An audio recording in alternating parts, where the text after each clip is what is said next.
It's 2008, the time of the Great Recession. Anger, chaos, dozens of banks going bankrupt, millions of people getting fired, unemployed, and houses losing 33% of their values. A big mess. But the ramifications are quite different this time.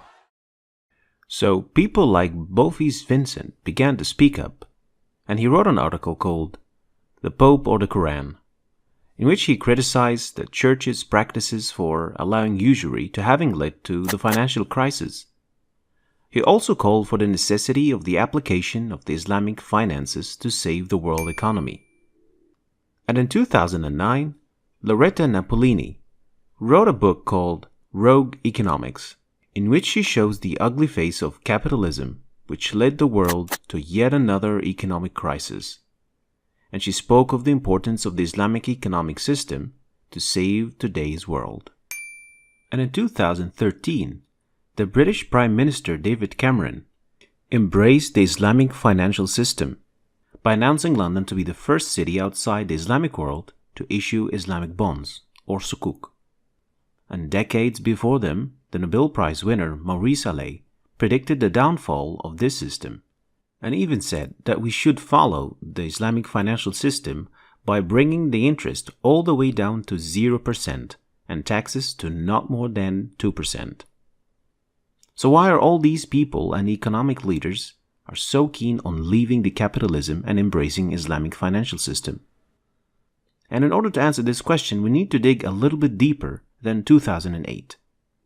And there, we're going to find something. Usury. Usury is one of the most important foundations in today's economic system, which is widely accepted and embraced by all countries in the Western world. But usury hasn't always been accepted and welcomed in these countries as it is today. In fact, the Catholic Church used to label usury and charging interest the same as theft. However, and since the 16th century, the Catholic Church began to gradually relax its ban to charging interest, up to the point that today the Vatican itself invests in interest-bearing schemes, and it requires church administrators to do likewise. This lax attitude from the Church towards the domination of capitalism played an important role in causing a chain of economic crises happening at rather predictable intervals. As an example, the economic crisis in 1873 and the one that happened in 1893, which affected the USA, and the Great Depression of 1930, which extended to Europe, and there was another one in 1958, and then the one of 1989, and the latest one happening in 2008. But what exactly happened in the latest economic crisis? Well, it all started like this.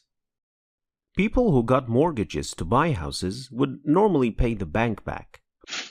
But then to make more money, banks had another idea. They took all these mortgages and put them in a box called MBS, or mortgage-based securities, and sold it to investors for a good fee. Investors started making millions and they liked the idea. So they wanted more. So the banks started pushing realtors to look for more homeowners, even if they had questionable credit, which meant that the banks started giving subprime mortgages and loans for 100% or more of the value of the new homes. Investors even took loans from the bank to buy more MBS boxes to make more money, and everyone was making millions. But then, and inevitably, many of these homeowners stopped paying back. Investors starting repossessing so many of these houses, which led to cheaper houses. So even the people who were still able to pay back their mortgages found themselves paying too much for houses that have become so cheap now. So they started selling their houses or just stopped paying their mortgages, which led to the point that banks and investors turned millions or billions of dollars into houses that are not really that much worth. Investors lost billions, and now they're in debt. Banks lost their investments too, which means that businesses will suffer. When this happens, people lose their jobs, which means more and more people will not be able to pay back their debts, making the problem even bigger, leading to crisis. But were there any survivors? Well, yes. As a matter of fact, the Islamic banks around the world made the crisis less severe than it actually is, by not losing their value as much as other banks. Many of them grew their assets, and they were even selling incredibly more Islamic bonds during the period of 2008 to 2013. So, now you might think, why or how did this happen? And the answer to this question is two words: fairness and justice. These two values form the structure of the whole Islamic financial system. And to make this happen, God prohibited a number of things and allowed other things to prevent this from happening. So, the number of things that are not allowed are usury, which is lending money with interest, trading in uncertainty, which is buying and selling things that you don't really know what it contains, like buying an MBS box.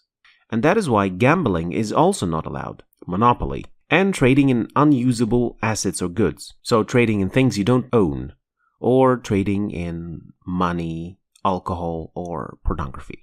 And on the flip side, there are other things that are allowed, like both parties have to accept and be happy with the deal, financial partnership, so both the moneylender and borrower share profits and losses, inheritance, which is meant to fragment one's wealth among his family member, preventing accumulation of wealth for a single person. Zakat, which is charitable giving, and it is one of the 5 pillars of Islam. And it means giving up 2.5% of money, gold, or harvest every year, and this is given to the poor and the needy. So that is the fail-proof system, the one that God made for us. It should be no wonder that economists and people all over the world, Muslims or not, want to embrace this system. Still, it is quite ironical seeing "In God We Trust" on every dollar bill, and yet people have trusted anything but God in how they spent this dollar bill. Thanks for watching. If you have any questions or suggestions for this or other videos, leave it in the comments below. And don't forget to like and share the video if you liked it and learned something new. And if you want to see more videos like this, well, you know what to do.